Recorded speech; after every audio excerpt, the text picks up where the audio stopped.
Hola a todos, bienvenidos a la clase número 3 del curso de procesamiento del lenguaje natural. En esta clase vamos a empezar a ver formas más inteligentes de asignarle un valor numérico a las palabras, ¿sí? Hasta ahora hemos visto one-hot vectors como única forma de representar numéricamente a una palabra, que básicamente es ponerle un 1 en un índice que tiene esa palabra dentro de un vocabulario y 0 en todos los otros índices. Si bien esta era la forma más sencilla que se inventó en su momento para trabajar con palabras de manera numérica, uno de los grandes saltos que dio el procesamiento del lenguaje natural fue encontrar maneras más inteligentes de codificar estas palabras, maneras que nos permitan conservar o codificar de alguna manera el significado de las palabras dentro de esos números que estamos usando para identificarlas, ¿no? Así que lo que vamos a hacer es hablar de embeddings de palabras. Vamos a ver por qué surgieron, cuál fue la razón por la cual se los inventó, y vamos a ver 3 embeddings distintos que, bueno, vamos a empezar con Word2Vec, que fue como el primer gran embedding que se usó, que tuvo la gran idea de utilizar la frecuencia con la que aparecían las palabras para codificar su significado, y a partir de eso empezaron a haber mejoras con respecto a ciertas cosas que Word2Vec no contemplaba, como Globe y FastText. Bien, eso va a tratar esta primera parte de la clase, de la que vamos a hablar en este video. Después, en una segunda parte, vamos a hablar sobre cómo entrenar Word2Vec desde cero a partir de un dataset cualquiera de texto. Y por último vamos a tratar de usar embeddings que ya han sido preentrenados para cargarlos directamente en nuestra red sin tener que entrenarlos todos de vuelta. Bien, así va a estar organizada la clase 3. Vamos a arrancar por la primera parte, que es por qué se inventaron los embeddings, ¿no? Hasta ahora veníamos trabajando con los vectores one-hot, que acá les estoy ya anticipando que son una mala elección, ¿sí? Un vector one-hot, como ya han visto, es un vector en el cual tiene tantas componentes como palabras hay en el vocabulario, y cada palabra tiene una de esas componentes en uno, ¿sí? Es decir, que si yo en mi vocabulario tengo 100.000 palabras, cada palabra va a estar identificada por un vector de 100.000 componentes en las cuales todas van a ser 0, excepto justo el índice que le corresponde a esa palabra.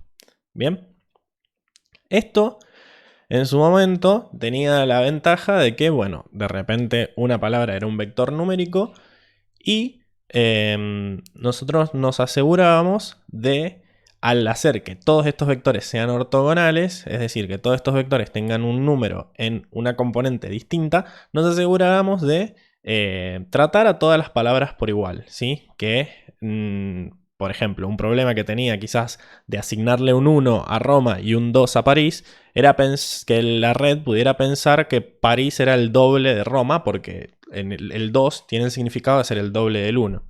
Bien, o que pensara que estuvieran ordenados siguiendo algún criterio. Entonces se optó por esta opción de que, bueno, cada palabra fuera una dimensión distinta. Pero si lo pensamos, Roma e Italia tienen una relación asociada y París y Francia tienen otra relación, es decir, la primera es la capital de la segunda.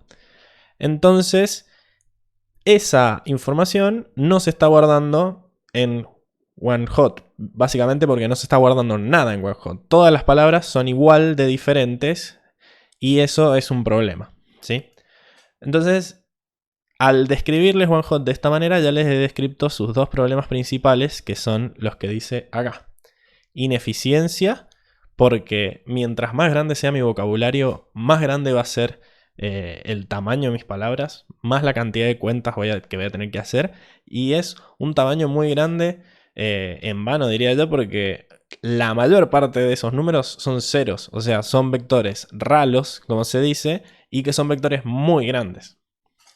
Y la otra es la ortogonalidad, que ya les hablé, que es que cualquier vector de one-hot es ortogonal a otro. Es decir, todos tienen información en dimensiones distintas.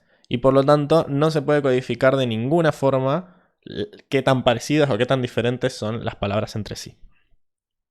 Bien, supongamos que nosotros queremos mejorar este sistema, ¿no?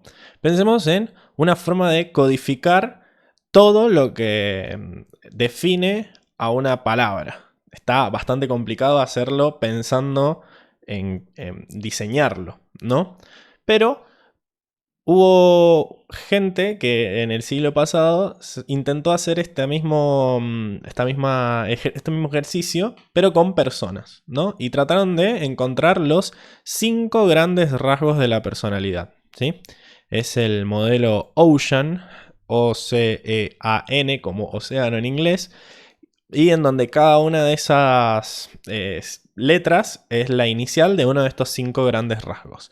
¿Qué decían ellos? Que si nosotros podíamos ponerle un puntaje a una persona en cada uno de esos 5 grandes rasgos, podíamos notar qué personas eran parecidas entre ellas al comparar directamente los números de esas 5 cajitas, ¿no?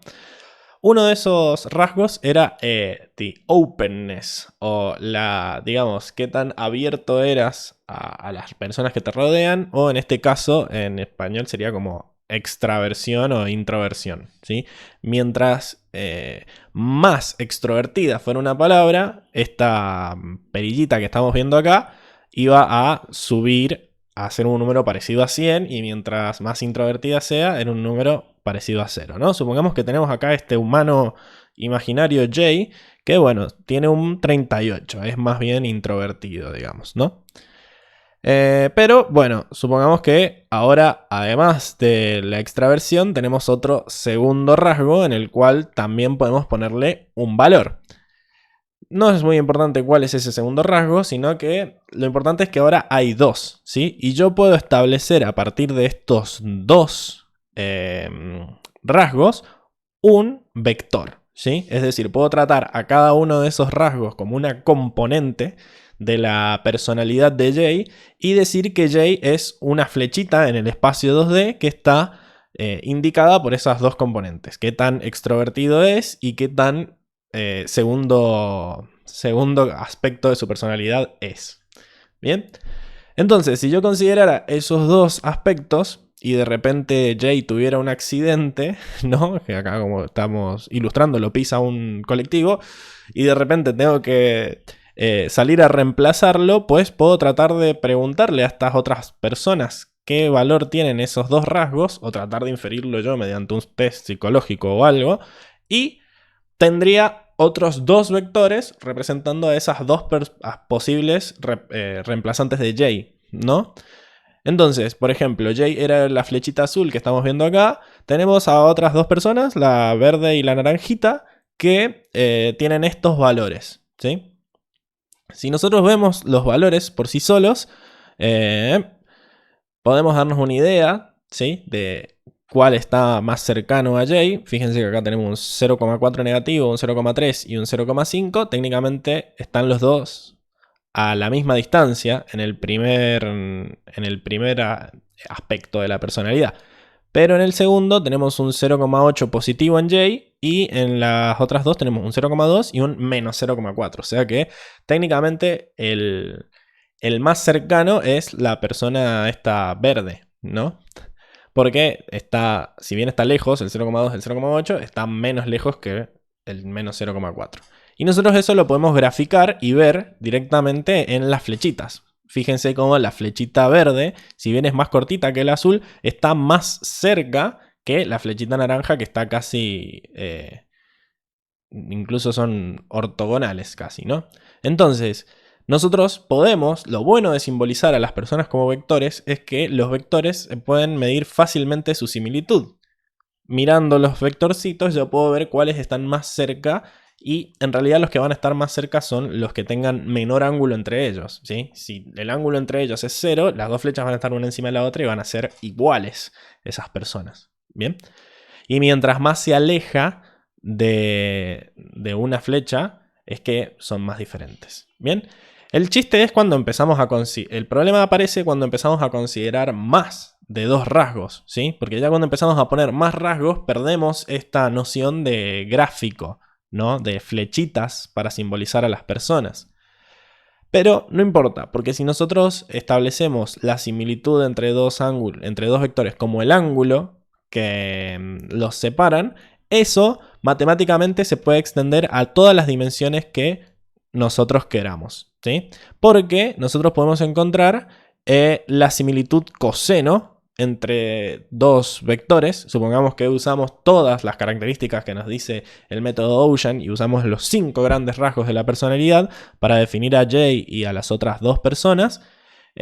Podemos seguir calculando la similitud del coseno porque podemos calcular el ángulo entre cualquier par de vectores siempre que nosotros estos vectores tengan las mismas dimensiones, ¿no? Entonces, si comparo a Jay con la persona 1, le saco el coseno de su ángulo, me da 0,66 y el coseno de Jay con la persona número 2 me da menos 0,37. Bien, eso quiere decir que mientras más parecido a 1 sea el coseno, más parecido a 0 va a ser el ángulo, ¿sí? Porque recordemos que el coseno es 1 cuando el ángulo es 0. Así que mientras más chico quiera que sea yo la distancia entre las dos flechas que simbolizan a Jay y a la otra persona, más parecido a 1 tiene que ser el coseno. Así que yo ya tengo una forma matemática de decir que el reemplazo ideal de entre estos dos reemplazantes posibles es la persona número 1 porque tiene un coseno más grande. Bien. Si nosotros pudiéramos hacer eso con las palabras, podríamos encontrar qué palabras son más parecidas a otras en base a su vector, ¿no? Ahora, ¿cómo hacemos eso con las palabras? Bueno, han encontrado la forma, estos algoritmos, estos Word2Vec o Globe, de encontrar relaciones entre palabras, ¿sí? Por ejemplo, encontrar que la relación entre Estocolmo y Suecia es la misma que entre el Cairo y Egipto. Es decir, es una relación de capital-país, ¿no? Y relaciones como tenía y tengo es la misma que entre era y es, ¿no? Porque si yo puedo decir que estos dos vectores, el Cairo y Egipto, tienen esta relación, Estocolmo y Suecia deberían tener la misma relación entre ellos, pero en otro lado del espacio, ¿no?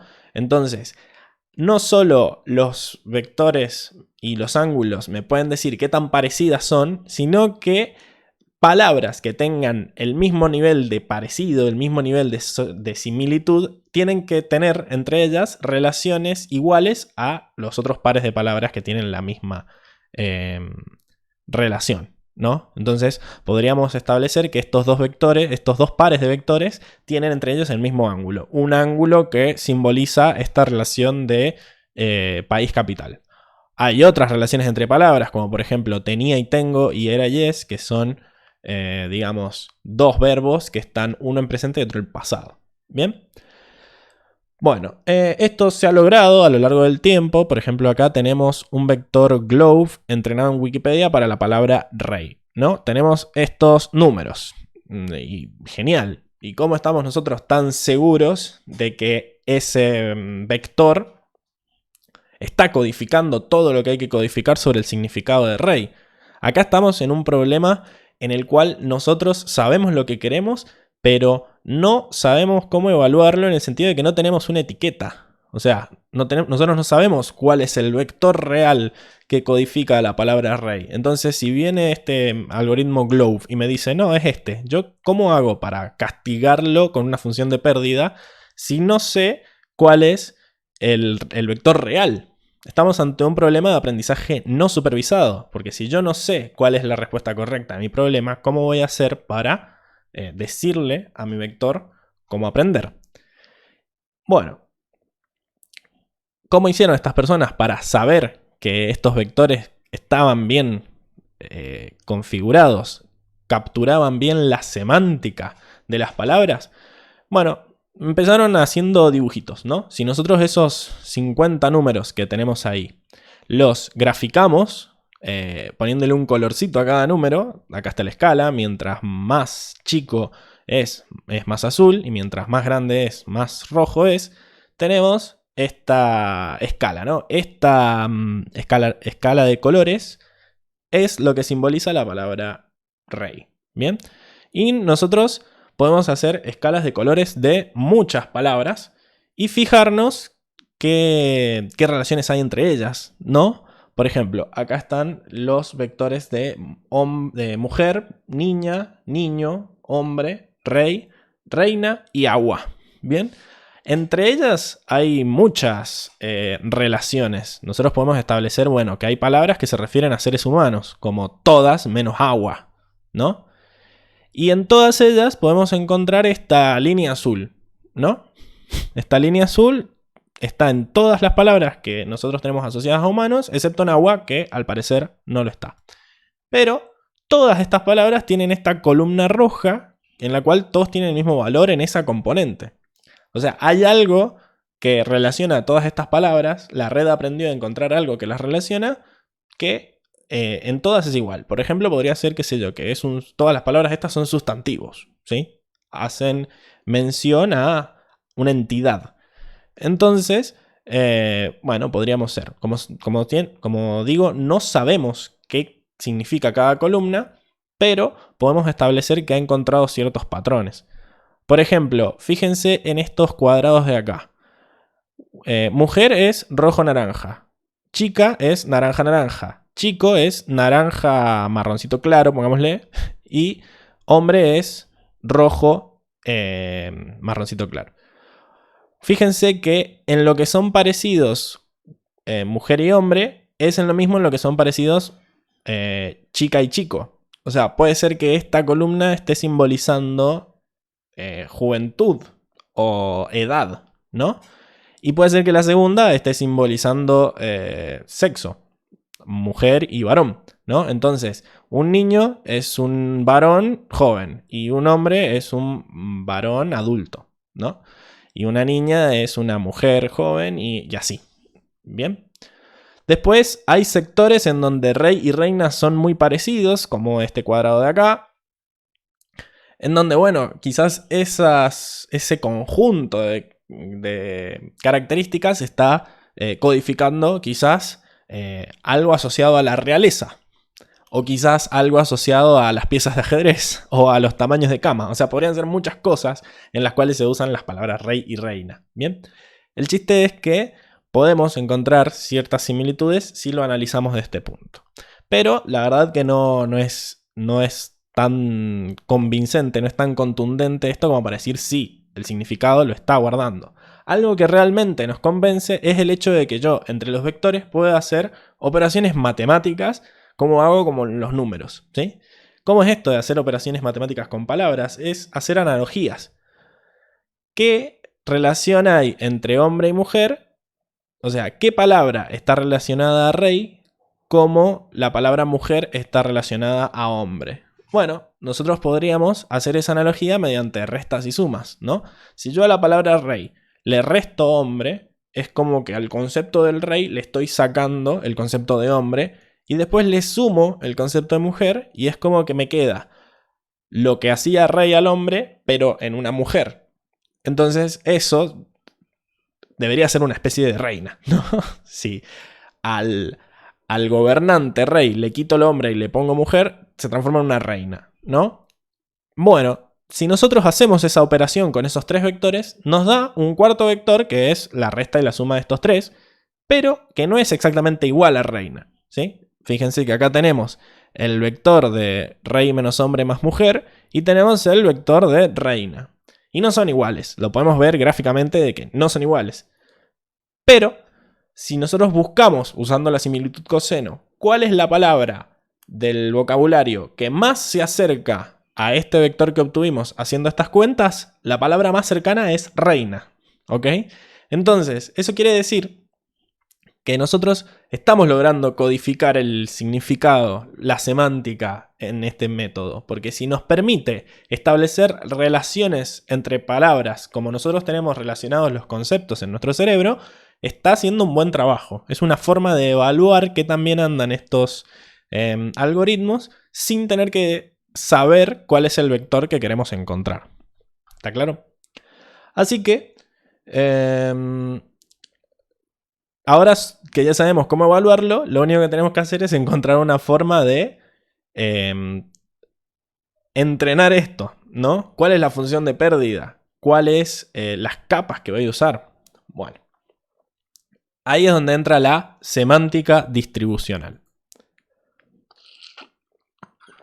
Como dice acá, la semántica distribucional es un área de investigación que estudia la forma de categorizar y cuantificar las similitudes semánticas entre elementos lingüísticos, o sea, entre palabras, puntos, letras, según sus propiedades distribucionales en grandes muestras de datos lingüísticos. Es decir, si yo tengo palabras cuya aparición siempre está condicionada a que aparezcan con otras palabras, esas palabras tienen que estar relacionadas semánticamente de alguna manera. Es decir, elementos lingüísticos con distribuciones similares tienen significados similares. Si yo en una palabra digo me voy a la casa de mi mamá o me voy a la casa de mi hermano y esas dos palabras ocupan un mismo lugar en una oración y pueden ser intercambiables, quiere decir que mamá y hermano tienen alguna relación entre ellas que les permite actuar de esa manera, ¿no? Básicamente es la idea de que dime con quién andas y te diré qué significas. Eso es lo que proponen los estudiosos de la semántica distribucional. Esperen que me alejo un poco para que esto no se vea tan... ¿Me estoy alejando? Sí, ahí está. Supongamos que nosotros tenemos estas oraciones, ¿no? Problem turning into banking crisis as. Bueno, lo que hacemos para establecer estas relaciones entre palabras en base a la distribución de ellas en un corpus, en base a cómo aparecen, cada cuánto aparecen, al lado de quién aparecen, es separar las palabras que nosotros tenemos en palabras centrales y palabras de contexto, ¿sí? Es decir, nosotros acá tenemos la palabra into, que es la palabra de central, que está en una posición T, y las palabras que la rodean vendrían a ser las palabras de contexto, que están en posiciones T más 1, T menos 1, T más 2, T menos 2, T más N, T menos N, donde N es el tamaño de la ventana que nosotros vamos a tener que elegir, ¿sí? Nos interesan las palabras que estén a 10 lugares de distancia de la central. No sé, dependiendo del problema. ¿Me interesan las palabras que estén a 1 solamente? Quizás a 2 o 3 hay palabras relacionadas. Es un hiperparámetro. Bien. La cuestión es que esta ventana va cambiando, ¿sí? Cada una de las palabras de mi vocabulario, de mi corpus, de mi dataset, va a actuar como palabra central al menos una vez, ¿sí? Y cuando esto se transforme en que banking es la nueva palabra central, ahora into se va a transformar en una palabra de contexto, porque va a ser la que está a la izquierda de banking. Es decir, esto es una ventana deslizante. Va cambiando quién es la palabra que está en el medio y así podemos tratar de encontrar una forma de codificar esto. ¿Sí? Lo que vamos a tratar es de ver cuál es la probabilidad de que aparezca la palabra into dado que aparecieron las otras como palabra de contexto. O si no, al revés, que es lo que está diciendo este gráfico en particular.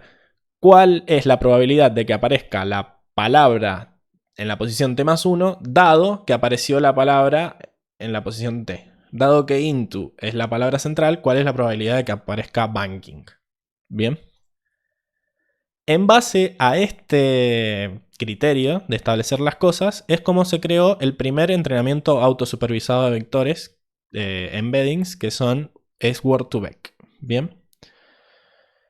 Lo bueno que tiene la semántica distribucional como guía de nuestro entrenamiento de embeddings es que es súper fácil encontrar datos. O sea, la semántica distribucional está sacando la información a partir de la probabilidad o de la frecuencia con la que las palabras aparecen en el texto. Entonces yo no necesito generar etiquetas. Yo lo único que necesito es el texto. En el texto ya está la información. ¿Qué palabras aparecen al lado de qué otras? Es la información que necesito para entrenar a mi modelo.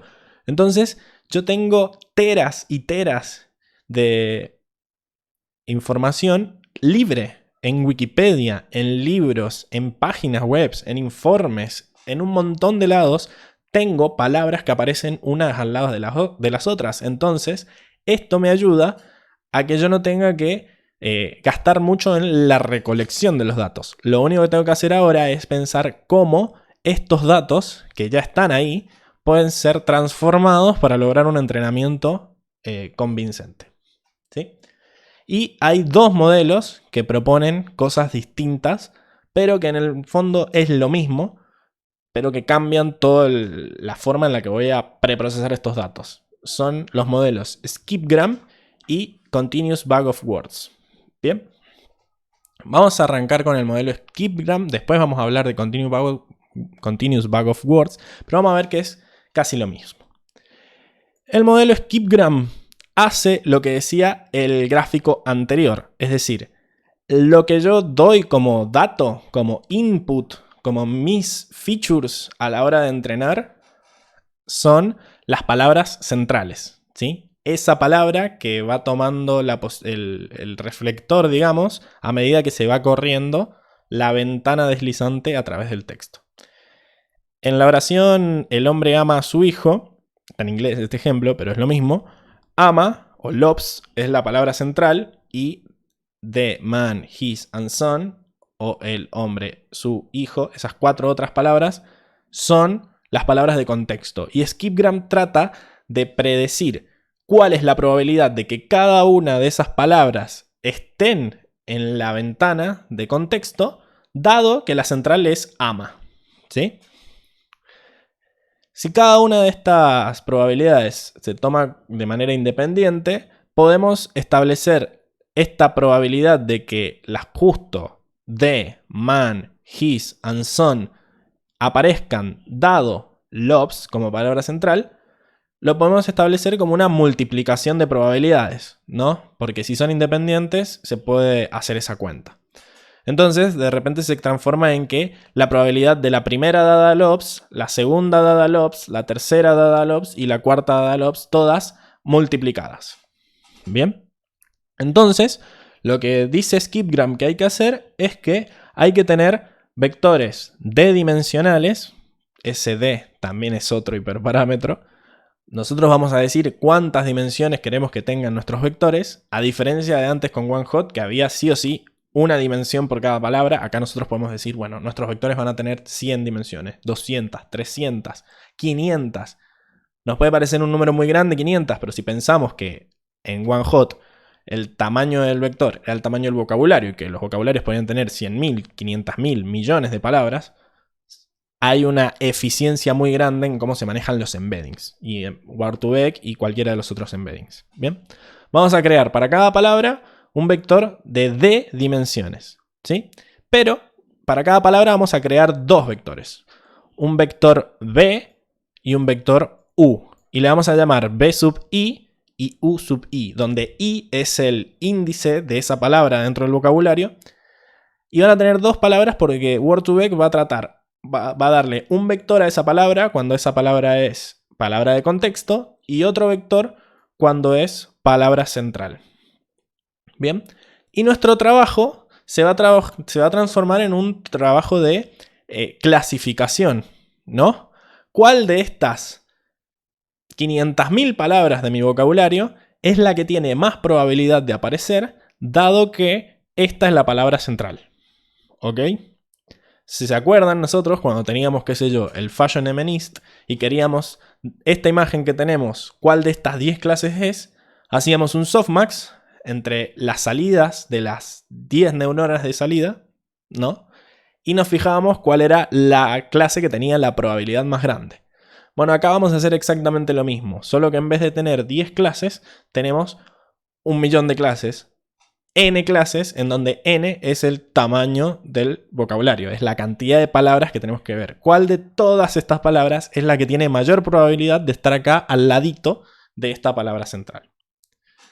Y es lo que dice esta fórmula de acá. ¿Cuál es la probabilidad de WO o de output? ¿Sí? Dado que WC es center, ¿no? WC es la palabra central, WO es la palabra de contexto. Y vamos a tratar de calcular la probabilidad de que la palabra de contexto sea esta, dado que la palabra central es esta. Y usamos un softmax, que si se acuerdan, era multiplicar, hacer el producto punto de los dos vectores y hacer una exponencial de eso, y dividirlo por la suma de todas las exponenciales de producto punto de ese vector con todos los otros que hay. ¿Sí? Fíjense que acá la palabra central es la misma en todas los productos punto, es esta B sub C. O sea que la palabra central, como es el feature, se mantiene fijo. Y lo que vamos a evaluar en cada caso es cuál es la probabilidad de que aparezca la WO. Que como es una palabra de contexto, usamos el vector U sub O. Y después, para fijarnos en cada uno de los otros vectores de contexto, nos fijamos en los U sub I, siendo I una palabra de el vocabulario. O sea que si hay 1.000.000 de palabras, vamos a tener que calcular la probabilidad de el millón de palabras, sumarlas y dividirlos por la probabilidad de esa palabra en particular. Esto nos va a devolver siempre la probabilidad más grande en la palabra que sea la que esté más cercana, según este producto punto. Bien. Entonces, tenemos una secuencia de texto de longitud t, es decir, tenemos t palabras, donde la palabra en el paso de tiempo t se denota como wt, y t es el superíndice, ¿no? Es como lo habíamos denotado en este gráfico de acá, donde wt era la palabra del medio y t más 1 era la que seguía, t menos 1 era la anterior, así. Podemos llegar a la conclusión de que la probabilidad de generar una frase es la multiplicación de cada una de estas probabilidades condicionales, como vimos arriba, ¿no? La probabilidad de D dado LOPS, la probabilidad de MAN dado LOPS y así. Y por eso llegamos a que la función de probabilidad del modelo Skipgram es la probabilidad de generar todas las palabras de contexto dada cualquier palabra central. O sea que tenemos dos productorias, ¿sí? Una que va dentro de la ventana de J. J va desde -m hasta m, que es el tamaño de la ventana. Si mi ventana es 3, voy a ir desde -3 hasta 3, sin que J sea 0. ¿Sí? Y para cada palabra t, yo le voy a calcular la probabilidad de t más j dado t. Es decir, vamos, y esta t grande es el tamaño de la oración. Bien, entonces agarro una oración de mi dataset que tiene 5 palabras. Como, bueno, acá está el ejemplo, no sé por qué lo voy a escribir en el aire. Tenemos esta oración, ¿no? De thou shall not make a machine in the bla bla bla. En cada una de los pasos de esta ventana deslizante, esta blanquita del medio es la palabra central. Entonces, fíjense que acá estamos usando un m de tamaño 2, ¿no? Entonces, vamos a ir desde -2 hasta 2, sin tener en cuenta la 0. Y vamos a agarrar not como la palabra central y thou y shall, que son la -1 y la -2, como palabra de contexto. Y la +1 y +2 también como palabras de contexto. Entonces fíjense que por cada ventana deslizante yo genero 4 entradas en mi dataset que las tengo acá. En donde la entrada va a ser not, que es la palabra central, y la salida va a ser cada uno de las palabras de contexto. Es decir, mi única pista para tratar de adivinar las palabras de contexto es la palabra central. Pero esta ventana se va a mover un pasito hacia el costado y me va a generar 4 ejemplos más, porque ahora make es la palabra central y las dos anteriores y las dos posteriores son palabras de contexto. Y así voy moviendo y moviendo y moviendo esta ventana hasta pasar por toda la secuencia T y obtengo mi dataset. Tengo mis features, que son las palabras centrales, y mis etiquetas, que son las palabras de contexto. Bien. Los parámetros de nuestro modelo van a ser los vectores que representan a las palabras centrales y a las palabras de contexto. Y nuestro objetivo es encontrar estas representaciones vectoriales tratando de maximizar una función de verosimilitud. ¿Sí? La función de verosimilitud es lo mismo que teníamos arriba. Es esta multiplicación de multiplicaciones entre la probabilidad de una palabra de contexto dado la palabra central para cada conjunto de parámetros θ. O sea, esto se va a comportar como una función de pérdida, porque esta función de verosimilitud va a tener un valor distinto dados los números que nosotros elijamos para codificar a nuestros embeddings, que son estos θ, porque ya dijimos que los parámetros son los embeddings propiamente dicho. Entonces, lo que va a hacer esto es que vamos a usar nuestra función de verosimilitud para ver qué tan parecidos son nuestras salidas con respecto a las etiquetas. Y eso va a mejorar los propios embeddings. Es decir, los parámetros de nuestro proceso de entrenamiento son los embeddings que van a ir mejorándose a medida que yo trate de minimizar la función de pérdida. Sin embargo, esta función de verosimilitud es una función que tengo que maximizar. Y nosotros estamos acostumbrados a trabajar en Deep Learning con funciones que hay que minimizar. Entonces, lo que vamos a minimizar es la verosimilitud logarítmica negativa media. ¿A qué me refiero con esto? Bueno, fíjense que nosotros tenemos que hacer muchas probabilidades de estas, ¿no? Y todas estas probabilidades tienen exponenciales dentro, porque estamos usando softmax. Así que lo que vamos a hacer es calcularle el logaritmo a esas. Y como el logaritmo es una función creciente y nosotros queremos que esto decrezca, le vamos a poner un menos adelante. Y va a ser, por eso es verosimilitud logarítmica negativa, porque le vamos a poner un menos para que esto en vez de subir baje. Y le vamos a poner media porque tiene que ser un promedio de todos los elementos del dataset, como han sido todas nuestras funciones de pérdida hasta ahora. Bien. Bueno. Lo bueno de hacer los logaritmos es que nuestra función de verosimilitud está definido como productorias, es decir, tenemos que multiplicar un montón de cosas y al aplicar un logaritmo sabemos que se mantiene la tendencia y además se transforman todas las multiplicaciones en sumas, porque lo que nosotros sabemos es que el logaritmo de un producto es la suma de los logaritmos. Bien, así que al aplicarle el logaritmo a esta productoria de probabilidades es lo mismo que hacer dos sumatorias de los logaritmos de las probabilidades. Bien, así que esta vendría a ser nuestra función de pérdida en skipgram. Fíjense que lo que tiene de bueno esta función de pérdida es que disminuye. Cuando nos da 0, digamos, es muy grande la i. Cuando nosotros le ponemos un 0 a esta probabilidad, la función logarítmica negativa media es muy grande y es mínima cuando la probabilidad es 1. O sea que al minimizar esta función de pérdida, indirectamente estamos maximizando estas probabilidades, esta verosimilitud que nosotros queríamos maximizar. Bien. Tómense un ratito, si quieren, pausen el video y traten de analizar todo esto que les dije, pero todo esto, intuición matemática, está en esa fórmula. Bien.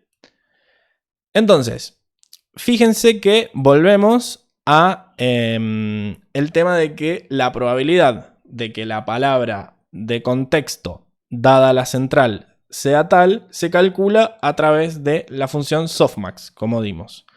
Y esto está bueno porque usa el producto punto entre el vector de contexto y el vector central como una medida de similitud. Y ya habíamos dicho que el producto punto, no sé si lo habíamos dicho, pero el producto punto está asociado por definición al coseno. Entonces, si dos vectores tienen un producto punto alto, quiere decir que el coseno entre esos dos vectores es alto, ¿sí? Por lo tanto, mientras más grande sea el producto punto, más parecidos van a ser esos vectores. Bien. Además, usamos la exponenciación que hace que esto sea siempre positivo y se normaliza sobre el vocabulario entero para obtener una distribución de probabilidad. Lo bueno que tenía softmax, para los que hicieron el curso de Deep Learning, es que genera siempre distribuciones de probabilidad. Son números que están entre 0 y 1, son siempre positivos y que si sumas todos dan 1. Entonces, esto es lo que tiene de bueno la función softmax. Bien.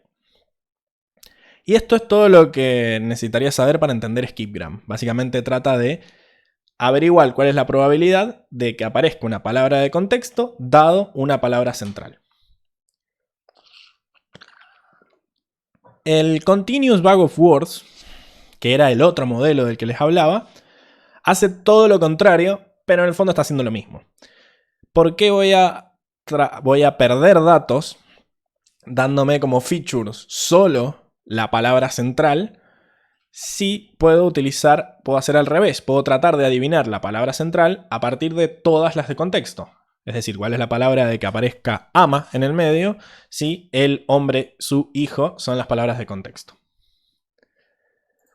Bien, esto nos cambia un poco la fórmula, pero en sí sigue siendo lo mismo, ¿sí? Fíjense que ahora va a ser la palabra central lo que está de este lado de la definición de la probabilidad condicional y todos los otros vectores están del otro lado. O sea que ahora la exponencial es entre la palabra central y la suma de todos los vectores de contexto, tanto arriba como abajo. Bien.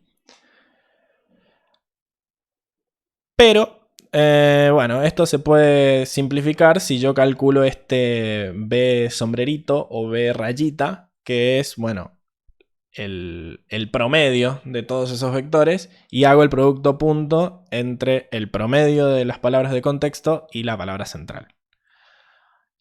Fíjense que en sí es lo mismo, y ahora esto en vez de ser dos productorias va a ser una sola productoria, en donde yo tengo la productoria de las probabilidades de la palabra central dado todas las palabras de contexto. Es exactamente lo mismo, pero al revés. Nos ahorra una productoria y nos da más features a la hora de generar nuestra etiqueta. Tenemos una etiqueta y muchas features en vez de tener muchos ejemplos de una etiqueta y una feature. ¿Hay una comparación que hacer entre estos dos modelos? Sí. Skipgram necesita menos datos y se ha encontrado que representa bien las palabras raras por esto mismo de cómo arma el dataset. Si volvemos arriba a la generación de las ventanitas, cada ventana nos va a dar 4 ejemplos en nuestro dataset. O sea que si hay una palabra que en todo el dataset, aparece 50 veces en mi dataset de millones de palabras, cada una de esas 50 veces va a aparecer por 4 en el dataset. Va a aparecer 200 veces, porque por cada vez que aparezca va a aparecer 4 veces como palabra de contexto y una como palabra central. En cambio, en Continuous Bag of Words aparece una sola vez como palabra de contexto y una sola vez como palabra central. Entonces, tiene esto, ¿no? De que por un lado necesitas menor cantidad de datos, porque es como que exprimís al máximo todos los datos que tenés, y representa bien las palabras raras. Por otro lado, Continuous Bag of Words, como usa más features a la vez, es más rápido a la hora de entrenar. Es decir, capta mejor las relaciones entre palabras si vos tenés una etiqueta a partir de 4 features y no al revés. Y tiene una mejor representación para palabras más frecuentes. O sea, si hay palabras que aparecen mucho, van a aparecer en muchas ventanas y eso va a hacer que las aprenda rápido y mejor. Pero Skipgram se usa más para palabras raras y eso ha hecho que termine ganando la apuesta, ¿no? Termine ganando la pulseada. La mayor cantidad de veces he visto que usan Skipgram como método de entrenamiento por esto de que cada vez que aparece una palabra multiplica la cantidad de veces que aparece en el dataset. Bien. Muy bonito Skipgram, muy bonito el Continuous Bag of Words, pero tiene que haberles quedado una espinita de todo lo que dije y espero que haya sido esto que he puesto acá en fucsia, ¿no? Este denominador de la función softmax, porque si tengo 20 clases, está muy bonito que yo calcule las 20 probabilidades y las divida. Pero si tengo 2 millones de palabras, va a ser mucho gasto computacional que yo para cada una de esas 2 millones tenga que hacer el cálculo de calcular las otras 2 millones. Entonces Como hay que normalizar sobre el vocabulario entero para obtener una distribución de probabilidad, esto es muy ineficiente. ¿Bien? Para que esto no quede tirado en el olvido por la cantidad de cuentas absurdas que hay que hacer, se les ocurrió, el chabón se metía, se les ocurrió a los de Skipgram una forma de evitar tener que calcular ese denominador de la softmax, que es el muestreo negativo. Como ya les dije, bueno, el problema era el denominador, y lo que se les ocurrió a ellos es, che, ¿por qué en vez de tratar de adivinar cuál es la siguiente palabra de contexto dada esta central como si fuera un problema de clasificación, lo transformamos en un problema de regresión, en donde yo tengo tanto la palabra central como de contexto como features, y mi salida es sí o no? Es decir, sin muestreo negativo, Skipgram tiene como tarea predecir cuál es la palabra vecina. Tengo 2 millones de palabras, si tengo esta como central, ¿cuál es la vecina? Problema de clasificación se resuelve con softmax. La otra es, dado que estas dos son mis posibles palabras central y de contexto, es decir, estas dos palabras, ¿son vecinas? ¿Sí o no? Se transforma en un problema de regresión o de clasificación binaria, que es lo mismo. Yo voy de un 0 a 1, si me da más de 0,5 lo tomo como que sí, y si me da menos de 0,5 lo tomo como que no. Es decir, hay una vuelta de una clasificación multiclase a una clasificación binaria. La pregunta acá es, ¿estas dos palabras son vecinas? Y si la respuesta es que sí, es una clase, y si la respuesta es que no, es otra clase. Entonces, pasamos de una softmax a una sigmoidea, ¿sí? Como habíamos hecho al principio, que habíamos pasado de la sigmoidea a la softmax.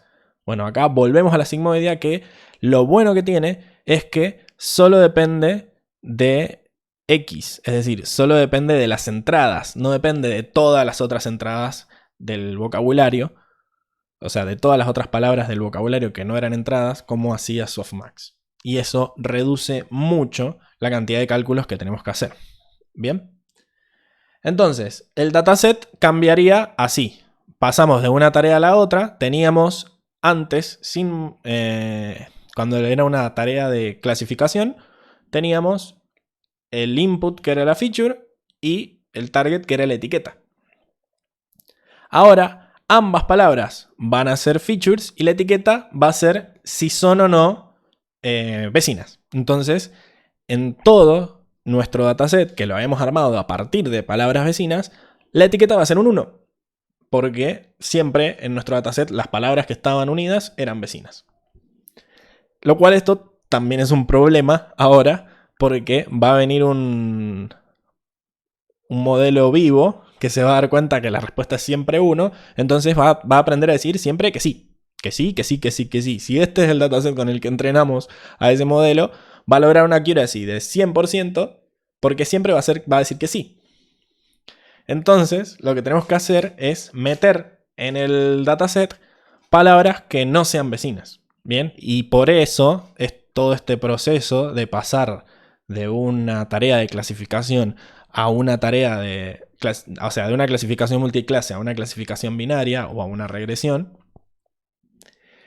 se llama muestreo negativo, como les puse en el título, porque lo que hacemos es poner estas palabras que teníamos en el dataset como muestras positivas, como muestras de palabras que sí son vecinas, y metemos algunas al azar que no lo sean, ¿sí? Entonces, agarramos todo el diccionario, desde Aardvark hasta Sisiva, ¿no? Desde la A hasta la Z, y agarramos algo que nos tire palabras aleatorias y las ponemos como palabras negativas. Entonces, por cada palabra positiva que haya con un 1, ahora van a haber varias palabras que hayan sido sacadas de la galera, que tenemos que asegurarnos de que no coincidan con las palabras que justo están en la ventana, y les ponemos un 0 como etiqueta. Entonces ahora nuestro modelo sí tiene un problema complejo. No puede decir que sí a todo porque hay un montón de etiquetas que dicen que no. Bien, veamos ahora cómo afecta este muestreo negativo a nuestra función de pérdida, ¿no? Hasta ahora nosotros habíamos dicho que queríamos maximizar la verosimilitud.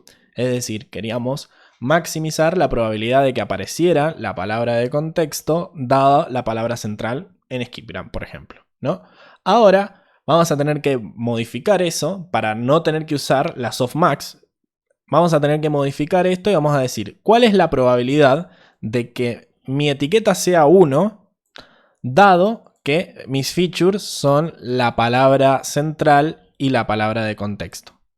Bien, pero al mismo tiempo nos tiene que dar como 0 la etiqueta de la palabra central con las palabras K que vendrían a ser las negativas. Es decir, ahora la probabilidad de esto, como no va a ser una clasificación multiclase, va a ser, me tiene que dar 1 las que son vecinas, pero me tienen que dar 0 todas las otras que me tiene el dataset que no son vecinas. ¿Sí? Entonces, como por cada ejemplo positivo van a haber K ejemplos negativos, en donde K es otro hiperparámetro, vayan llevando la cuenta, vamos a tener que hacer una multiplicación, una productoria sobre las probabilidades de todas esas palabras negativas. ¿Ok? Entonces, ¿cuál es la probabilidad de que dé 0 la etiqueta de todas las palabras negativas? ¿Y cuál es la probabilidad de que dé 1 la etiqueta de justo las dos que sí son palabras positivas? Justo las dos que sí son vecinas. Bien. Esta era la verosimilitud. Esta sería la probabilidad ahora. Es un poco más larga, pero son menos cuentas porque cada una de estas probabilidades es mucho más fácil de calcular. Porque fíjense que ahora cuando le hagamos el logaritmo negativo para transformar esta función maximizable a una función minimizable, transformamos esta productoria sobre los K negativos en una sumatoria sobre los K negativos, ¿sí? Entonces tenemos el menos logaritmo de la positiva menos la sumatoria de los logaritmos de las negativas. Y cada una de estas probabilidades es una sigmoidea, que es mucho más rápida que una softmax. Así que sería el menos logaritmo de la sigmoidea de las positivas menos la sumatoria del logaritmo de 1 menos la sigmoidea, ¿sí? Porque acá la sigmoidea nos debería dar 0 y por eso yo busco que 1 menos 0 me dé 1. Bueno, acá hace un chistecito de hacer el logaritmo de la resta, pero no mucho más, ¿ok? Esta sería la función de pérdida final. Verán que cambió un poco, pero al final son menos cuentas porque cada una de estas probabilidades son mucho menos. Ahora, el nivel de cómputo que yo tengo que hacer depende de K, porque la cantidad de cuentas que tengo que hacer es una por cada una de estas y voy a hacer K de estas. En cambio, antes, yo sí o sí tenía que calcular todas las probabilidades extras. Es decir, por cada una de las positivas yo tenía que calcular todas las otras negativas que estuvieran en el vocabulario. O sea, tenía esto una complejidad B, donde B era el tamaño del vocabulario. Ahora, por cada positiva tengo que calcular K negativas. Y K serán 5, 10, 15, pero nunca todo el millón de palabras que yo tenía en el vocabulario.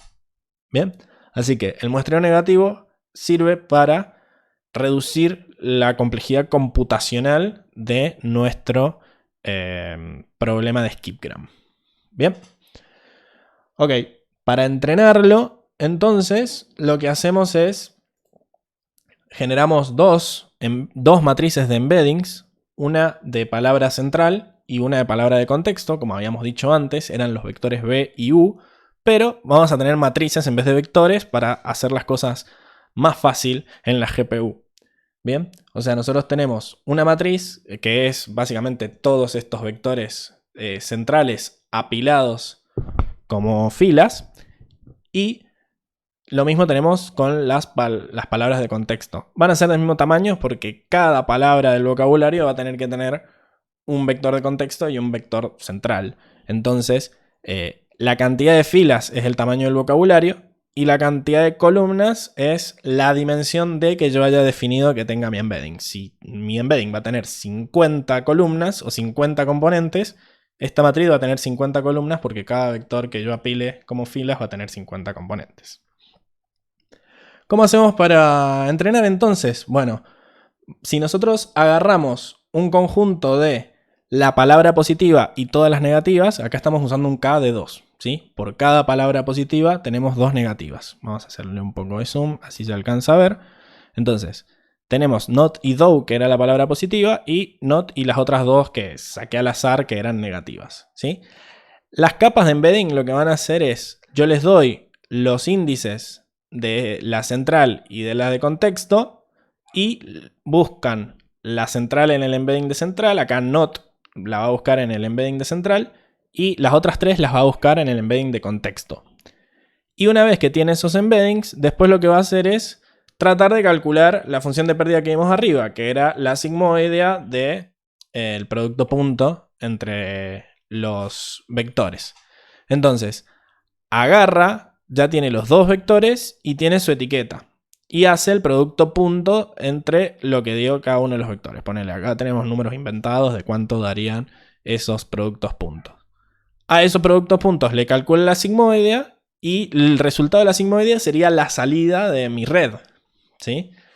Hay que fijarnos cuál es el error entre la etiqueta y lo que dice la sigmoidea y tratar de minimizar ese error modificando los parámetros con algún algoritmo de optimización, ¿sí? Entonces, el proceso de entrenamiento de Skipgram vendría a ser muy parecido a cómo se vienen entrenando las redes que vimos anteriormente, solo que acá la diferencia radica en que lo que yo quiero generar no es una red a la que yo le pase las entradas y me largue como salida los embeddings, sino que los embeddings están dentro, son estas capas que yo estoy entrenando durante el entrenamiento, vale la redundancia. O sea, yo durante el entrenamiento voy modificando estas matrices que contienen los embeddings, que son parámetros de la red. Y cuando termino, yo voy y saco estos parámetros y es lo que me importa, ¿sí? Los parámetros son el jugo de la red, son la salida.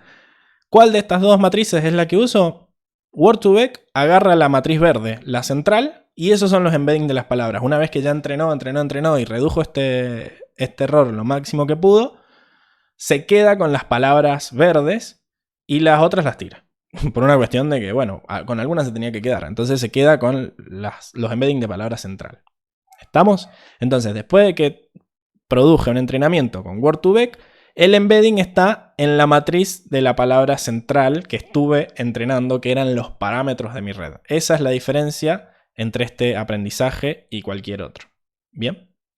Y que las etiquetas estas fueron generadas a partir de una semántica distribucional y yo no tuve que ir diciendo esta es la salida que espero, sino que era datos con los cuales yo tenía que hacer un par de preprocesamientos, pero que están libres en cualquier texto que encuentre.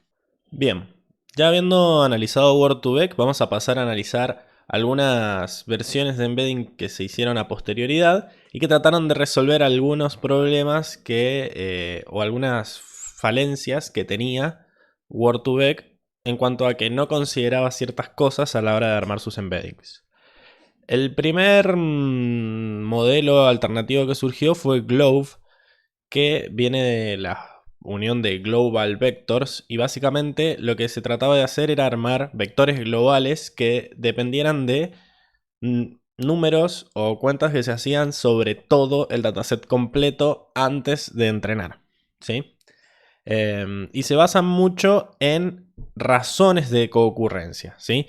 Una coocurrencia era lo que miraba Word2Vec en la explicación anterior, ¿sí? Se fijaba, esta palabra coocurre con esta otra, esta palabra de central, coocurre en un texto dentro de la misma ventana de contexto con esta otra. La respuesta era sí en el caso de las palabras que habíamos sacado del dataset y la respuesta era que no en caso del muestreo negativo que habíamos hecho nosotros para aumentar el dataset. Acá los de Global Vectors dijeron, no solo hay información en las coocurrencias absolutas, digamos, en la frecuencia de coocurrencia, sino que hay información en las razones de coocurrencia entre una palabra central y 2 palabras de contexto distintas, ¿sí? Por ejemplo, acá hay una tabla que no sé por qué en Colab se ve así de fea, pero en GitHub cuando la vean desde ahí se va a ver mucho mejor. Básicamente tenemos 3 columnas, ¿sí? Tres filas.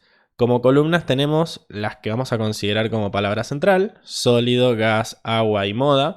Y para cada una de esas palabras centrales vamos a tener en cuenta su coocurrencia, su probabilidad de coocurrencia con cada una de las dos palabras de contexto que hemos decidido en este caso, que son hielo y vapor. Bien. Ahora, hielo va a tener una probabilidad de coocurrencia mucho más grande con la palabra sólido, ¿sí? Con la palabra sólido que con la palabra gas, porque hielo está en estado sólido, básicamente. Y vapor va a tener una coocurrencia mucho más grande con la palabra gas que con la palabra sólido, ¿sí? Pero miremoslo al revés. Miremoslo desde el lado de la palabra central. Sólido va a tener mucha más coocurrencia con hielo que con vapor. Si bien acá ustedes ven un 19 y un 22, créanme que este es más grande porque tiene 3 ceros nomás y el de abajo tiene 4. Entonces es un orden de magnitud más grande. Es mucho más grande la probabilidad de que aparezca hielo con sólido que vapor con sólido. Pero por otro lado es mucho más probable que gas aparezca con vapor que con hielo, ¿sí? Entonces si nosotros hacemos la división entre estas dos probabilidades, hacemos una razón entre estas probabilidades, cuando el numerador sea mucho más grande que el denominador, me va a dar un número muy grande. En este caso, 9. 8,9 nos da, ¿sí? En cambio, cuando el denominador sea mucho más grande que el numerador, nos va a dar un número muy chiquito, en este caso 0,085. Bien, en esos casos, yo además de establecer relaciones entre la palabra y la palabra central y la palabra de contexto que tienen mucha coocurrencia, también puedo establecer relaciones entre la que tiene poca coocurrencia con la otra. Es decir, esta palabra está mucho más cerca de esta palabra de contexto 1 que de esta palabra de contexto 2.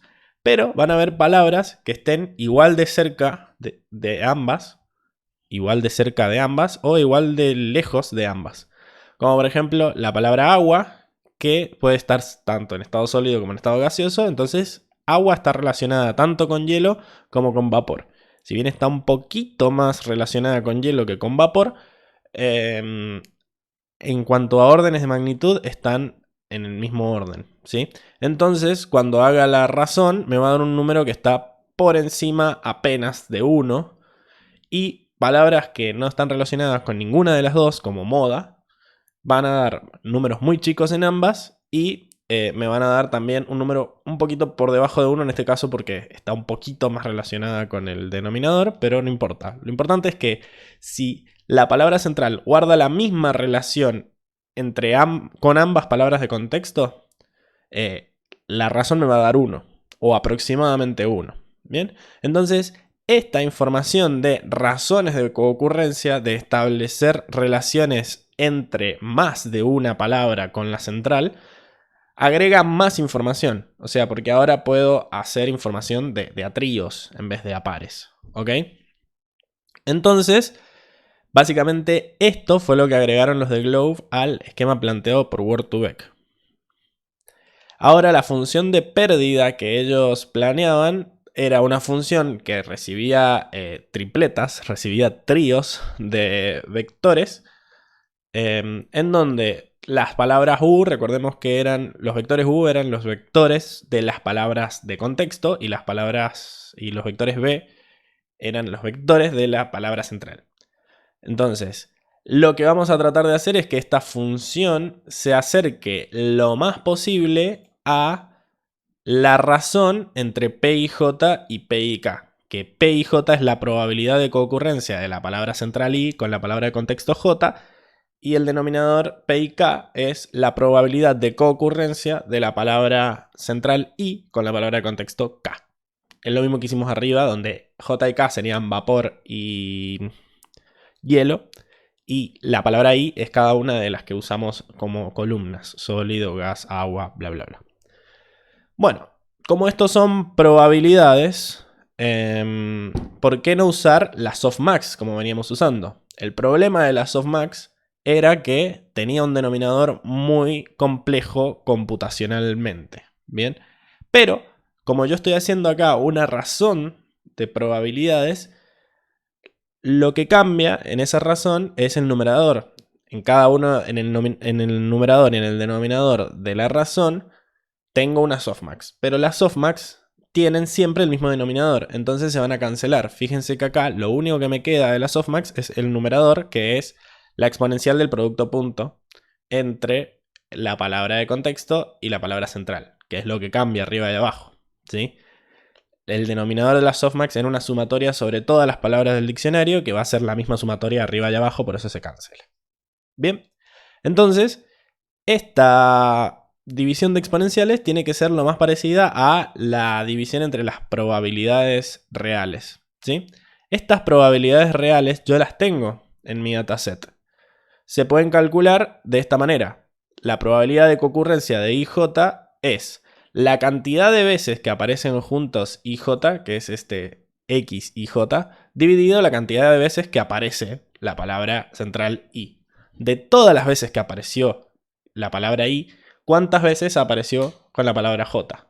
¿En qué proporción? Y esa es la probabilidad de IJ, la probabilidad de IK es lo mismo. Entonces estos números son datos que tenemos al principio de nuestro dataset. Los calculamos al principio y los almacenamos.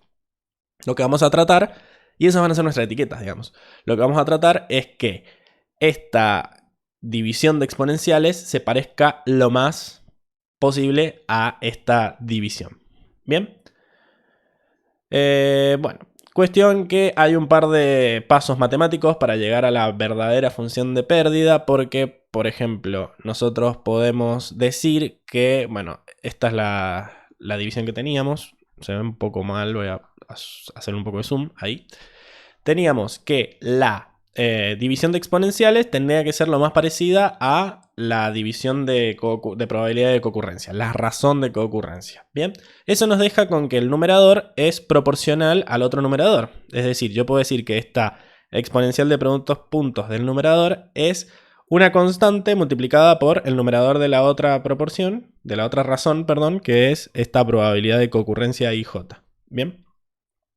Eso se puede ver fácilmente si yo paso el denominador multiplicando para el otro lado y este exponencial dividido este p y k se transforma en una constante alfa. Bien. Ahora, como yo ya dije que esta probabilidad de concurrencia IJ es una razón entre la concurrencia real dividido la ocurrencia de la palabra central por sí sola, es una división. Bien. Y si yo quiero deshacerme de esta exponencial de acá, lo que puedo hacer es aplicar un logaritmo a toda la ecuación y me va a quedar de este lado solo el producto punto, que es algo fácil de calcular, y del otro lado me va a quedar el logaritmo de una multiplicación entre a y p y j, y además p y j es una división, así que me va a quedar el logaritmo de una multiplicación y una división, que, si sabemos propiedades de logaritmos, es lo mismo que la suma de los logaritmos y la resta de los logaritmos respectivamente. Así que las cosas que se están multiplicando se suman, el logaritmo de alfa más el logaritmo de x y j, menos el logaritmo de xy. ¿Bien? Este logaritmo de alfa es una constante que yo voy a tratar de aprender. Y este logaritmo de xy también es otra constante que yo voy a tratar de aprender. Y para cada una de esas constantes yo las voy a pasar restando para el otro lado. O sumando, es lo mismo, porque van a ser reemplazadas por un bias, un sesgo, ¿sí? Recuerden que los sesgos eran estos parámetros que siempre se sumaban a la entrada. Entonces, voy a tener un bias de palabra central, BI, que va a tratar de aprender, de aproximar este logaritmo de xy, y un bias de palabra de contexto, CJ, que va a tratar de aproximar o de aprender este logaritmo de alfa, ¿sí? Alfa es una constante que simboliza la relación entre las concurrencias de IJ e IK, así que por eso se llama bias de palabra de contexto. Bien, en este caso, sí, la relación entre I y J, por eso se llama bias de palabra de contexto. Y el otro, como depende enteramente de la palabra central, se llama bias de palabra central. Una vez tenida esta ecuación, lo que vamos a hacer es definir la función de pérdida, ¿no? Como la sumatoria de estos cuadrados. Es decir, el logaritmo de x y j es un dato que yo tengo. ¿sí? Es mi etiqueta. Y todo lo otro es lo que voy a tratar de aprender. Fíjense que UJ y BI son los parámetros de los embeddings. BI es otro parámetro que es un sesgo y CJ es otro parámetro que es un sesgo. Así que esta parte de acá sería como la salida de mi red, mientras que el logaritmo de X y J serían mis etiquetas. Bien. Así que básicamente vamos a hacer mínimos cuadrados en donde tengo la salida de la red restándole el logaritmo de X y J, que eran mis etiquetas. Es un mínimos cuadrados, lo elevo al cuadrado, pero además tiene una ponderación acá, que es h de X y J. Es una función que depende de X y J y que lo que hace es, de alguna forma, hacer que las palabras que aparecen más veces juntas, es decir, mientras más grande sea esta coocurrencia, más se multiplica el resultado de esta pérdida, ¿sí? Es decir, yo voy a tratar de que las palabras que aparecen muchas veces en mi vocabulario estén mejor representadas, porque cada vez que se equivoquen en esta resta, mientras esta resta dé más alto, mientras estos dos valores, la salida y la etiqueta, sean más diferentes, lo voy a multiplicar por un número más grande. Entonces la función de pérdida va a aumentar. Este hiperparámetro es un hiperparámetro h. Esta función se tiene que definir de antemano y es qué tanto queremos que las palabras que aparecen más veces estén mejor representadas. O si queremos que todas las palabras estén igual de representadas. Es un hiperparámetro que hay que definir de antemano. Bien. Y eso es todos los cambios que hace Glove. El resto sigue siendo igual, el skipgram, las palabras de contexto, bla, bla, bla. La única diferencia es que a la hora de calcular la función de pérdida lo hace de a pares, o sea, de a dos pares. Relaciona las razones de coocurrencia de dos pares distintos de central contexto.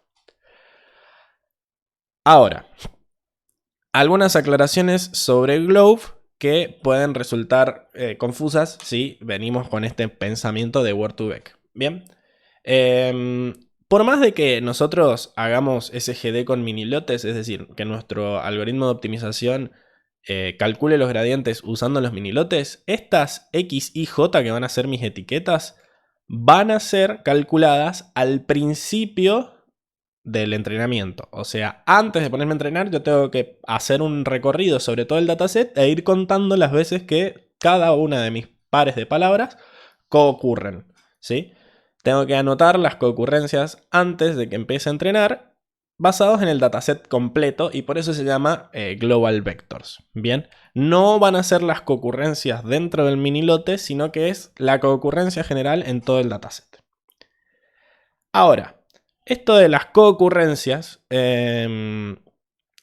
van a ser la misma si yo calculo X y J como XJY. Es decir, si Y es la palabra central y J la de contexto, el número de coocurrencias es igual a que si fuera al revés, si J fuera la central e Y la de contexto.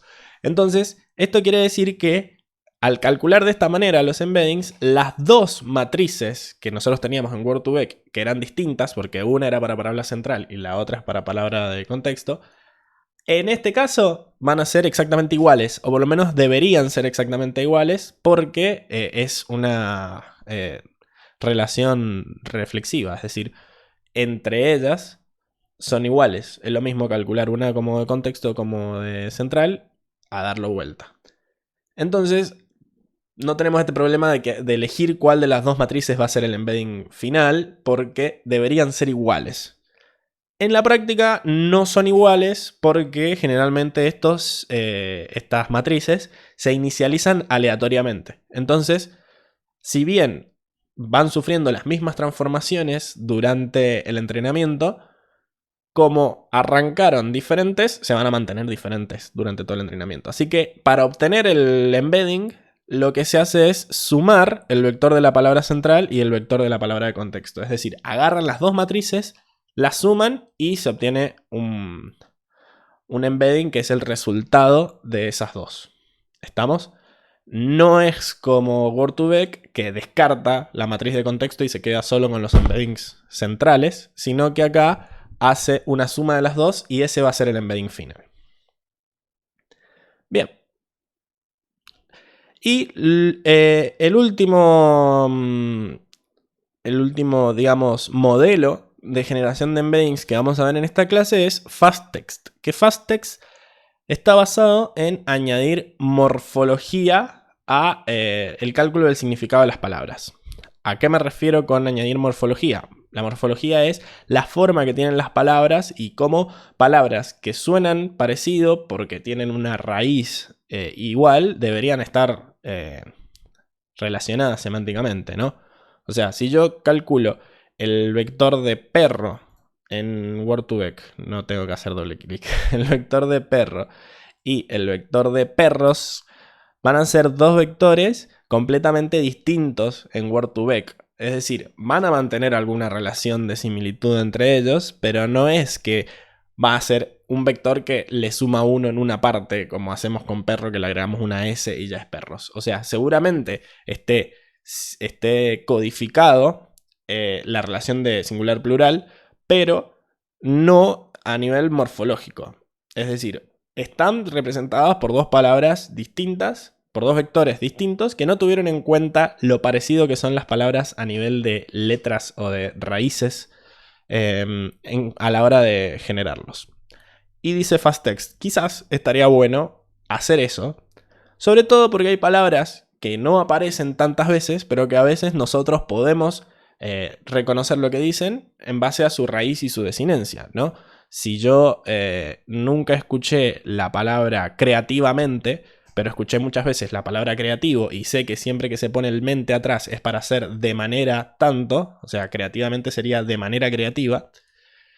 Si yo entiendo eso porque estoy separando las palabras en subpalabras, voy a poder inferir el resultado el vector de creativamente, aun si si esa palabra no aparece tanto en el dataset como para que yo haya podido entrenarla tanto. ¿Bien? Así que, básicamente, la contribución de Fast2Text es generar mejores vectores para palabras raras, tratando de entender qué significan a partir de su morfología. Para eso, FastText lo que dice es: representemos una palabra como una colección de enegramas, donde un enegrama es una cantidad de letras fija. Bien. Cada palabra, por ejemplo, la palabra acá, where, de dónde en inglés, la separamos en 3 letras, teniendo en cuenta que antes y después de la palabra le ponemos un carácter que indica inicio de palabra, fin de palabra, ¿no? Por ejemplo, este piquito abierto y piquito cerrado. Entonces, piquito WH sería el primero, WHE la segunda, HER la tercera y así hasta terminar con RE piquito cerrado. Finalmente, para cada uno de estos enegramas vamos a hacer un vector, ¿sí? Y la palabra final va a ser la suma, el vector final de la palabra va a ser la suma de cada uno de los vectores de estos subenegramas, ¿sí? Estas subpalabras de longitud fija. De esta manera, perros y perro van a tener muchos enegramas compartidos. Lo único que va a cambiar es el enegrama final, o por lo menos los enegramas en donde aparezca la S de perros. Así que la suma va a ser muy parecida porque la gran mayoría de sus sumandos van a ser los mismos. Bien. En el resto, el FastText es lo mismo que el modelo Skipgram, pero esto trae como beneficio el hecho de que palabras que no aparecen tanto en el vocabulario están mejor representadas porque si bien no aparecieron la palabra completa tanto, los enegramas que la componen sí aparecieron lo suficiente como para que yo pueda entender qué significan cada uno de ellos. Bien. Ahora, tiene varios problemas FastText. Es como que tuvo buenas intenciones al tratar de meter estos enegramas, pero a medida quizás que yo les iba contando esto, a ustedes se les podían ir ocurriendo alguna. Primero que el diccionario es mucho más grande. Si estábamos teniendo dolores de cabeza porque habían 1 millón de palabras en mi vocabulario, ahora se van a multiplicar esa cantidad de palabras porque cada palabra la voy a dividir en n subpalabras. Bien, si bien hay varias subpalabras que se van a repetir, indefectiblemente el diccionario se va a hacer más grande, por lo tanto mis embeddings van a ser más grandes. No más grandes en dimensión, sino más grandes en fila. Recordemos que una de las de las dimensiones de las matrices de embedding será el tamaño del vocabulario. Así que si hay matrices más grandes, mis parámetros van a ser, o sea, van a haber mayor cantidad de parámetros y por lo tanto mi sistema va a ser, mi modelo va a ser más complejo. Además, yo para obtener un vector tengo que sumar todos los vectores de las subpalabras, lo cual hace que tenga que hacer más cuentas en general. Los enegramas tienen una longitud fija. Acá estamos hablando de enegramas de 3 letras en este ejemplo, pero yo tengo que definir desde antes, o sea, de antemano, un hiperparámetro es la longitud de los enegramas que voy a usar. Y hay veces que los enegramas estos tienen significados que no quieren decir eso en la palabra. Por ejemplo, acá aparece la palabra hair. Hair que significa, puede significar ella o puede significar de ella, ¿no? O sea, es una palabra. Aparece en el medio de where, pero no tiene nada que ver con hair. Entonces, el gran problema de fast text es que no todos los enegramas son un morfema. Es decir, no todos los enegramas son una unidad mínima que tiene significado propio. Mente es un morfema porque le pongo el mente como sufijo a una palabra y quiere decir de manera tal. Pero hair, no, quizás en inglés no es un morfema porque es una palabra que puede llegar a aparecer si yo la separo así tan tontamente como pretende hacerlo fast text. Entonces, para resolver estos problemas generalmente se usa codificación por pares de bytes, ¿sí? Que era un antiguo sistema de compresión, digamos, un algoritmo de compresión que acá se está reutilizando para, digamos, comprimir las palabras en unidades fundamentales mínimas. En vez de decir es una conexión de estas letras, es una conexión de estas enegramas. Y esos enegramas no van a ser generados usando longitud fija de todos los de longitud 3, sino que van a ser generados utilizando sus ocurrencias. Es decir, ¿qué tantas veces aparece MENTE juntos para decir, bueno, esto debe ser un morfema? ¿Estamos? ¿Cómo hace codificación por pares de bytes? Supongamos que tenemos este textito acá, ¿no? Lo primero que hace es contar las ocurrencias de todas las letras y símbolos. Bien. Va a contar todas las letras. Acá este W son los espacios. Bien. Y todas las veces que aparezca ese símbolo lo va a contar. Después lo que va a hacer es fijarse cuáles son los dos símbolos con mayor coocurrencia, es decir, los dos símbolos que aparecen juntos la mayoría de las veces. Si se fijan, hay la palabra D con la palabra E es la que más veces aparece porque tenemos deploy, deep learning, models. Entonces aparece muchas veces la palabra, digamos, el enegrama de longitud 2 de E. Es más, aparece 7 veces. Lo que va a hacer es generar ese nuevo enegrama como una fila nueva dentro de esa tabla, le va a calcular su frecuencia y esa frecuencia se la va a restar a los dos símbolos individuales. Es decir, tanto a las ocurrencias de la D como de la E le vamos a restar 7 veces que ocurren, porque en realidad ahí no están ocurriendo por sí solas, sino están ocurriendo como parte del enegrama de E. Y lo mismo hacemos con el siguiente enegrama más frecuente, que este caso es IN. Bien, porque hay un train, hay un ing y a partir de eso aparece muchas veces IN, que bueno, aparece 6 veces. Bien, entonces vamos a volver a hacer lo mismo. Vamos a crear una nueva fila que sea el enegrama IN y la cantidad de veces que aparece se lo vamos a restar a la I y a la N respectivamente.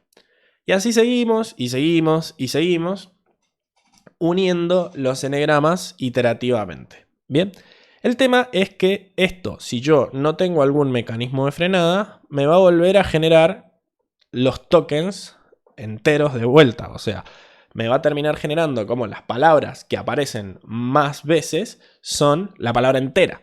¿Sí? Entonces tenemos deep que aparece 3 veces, learning que aparece 3 veces y así. O sea que hay que establecer un sistema de frenado que me asegure que los tokens que voy a encontrar son subpalabras. Bien, Entonces, generalmente es un sistema iterado de cantidad de iteraciones, en el sentido de decir, bueno, voy a iterar tantas veces sabiendo que tengo tantas palabras y que para obtener el vocabulario entero como tokens de vuelta, debería iterar tantas veces. Es dependiendo del tamaño del vocabulario. Bien.